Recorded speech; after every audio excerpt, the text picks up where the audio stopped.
কলকাতার ঐতিহাসিক brigade parade গ্রাউন্ডে শনিবার স্থানীয় সময় সকাল 11টায় ভারতের জাতীয় সঙ্গীতের মধ্য দিয়ে শুরু হয় শপথ গ্রহণের আনুষ্ঠানিকতা। আমি শুভেন্দু অধিকারী। এরপর পশ্চিমবঙ্গের মুখ্যমন্ত্রী হিসেবে শপথ নেন ভারতীয় জনতা পার্টি বিজেপি নেতা শুভেন্দু অধিকারী। কপালে তিলক আর গেরুয়া পোশাকে পশ্চিমবঙ্গের শাসনভার গ্রহণ করেন এই নেতা। প্রধানমন্ত্রী নরেন্দ্র মোদীর উপস্থিতিতে রাজ্যপাল RN রবি তাকে শপথ পড়ান। পিঠ চাপড়ে নতুন মুখ্যমন্ত্রীকে অভিবাদন জানান প্রধানমন্ত্রী। এরপর একে একে মন্ত্রী হিসেবে শপথ নেন দিলীপ ঘোষ, অগ্নিমিত্রা পাল, অশোক কীর্তনিয়া, নিশীথ প্রামাণিক এবং ক্ষুদিরাম টুডু।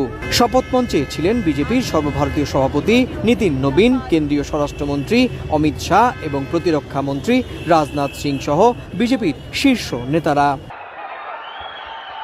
বিভিন্ন রাজ্যের মুখ্যমন্ত্রীদের মধ্যে ছিলেন উত্তরপ্রদেশের যোগী আদিত্যনাথ, অন্ধ্রপ্রদেশের চন্দ্রবাবু নাইডু, মহারাষ্ট্রের দেবেন্দ্র ফডনবিস, আসামের হিমন্ত বিশ্ব শর্মা, ত্রিপুরার মানিক সাহা, দিল্লির রেখা গুপ্ত, বিহারের সম্রাট চৌধুরী, উত্তরাখণ্ডের পুষ্কর সিং ধামি সহ অনেকে। রাজ্য বিজেপির শীর্ষ নেতারাও এ সময় উপস্থিত ছিলেন। ঐতিহাসিক ব্রিগেড প্যারেড গ্রাউন্ডে শপথ অনুষ্ঠানে সকাল থেকেই হাজির হন হাজার হাজার বিজেপি সমর্থক। মিষ্টি বিতরণের পাশাপাশি নেচে গিয়ে বিজয় উদযাপন করেন তারা।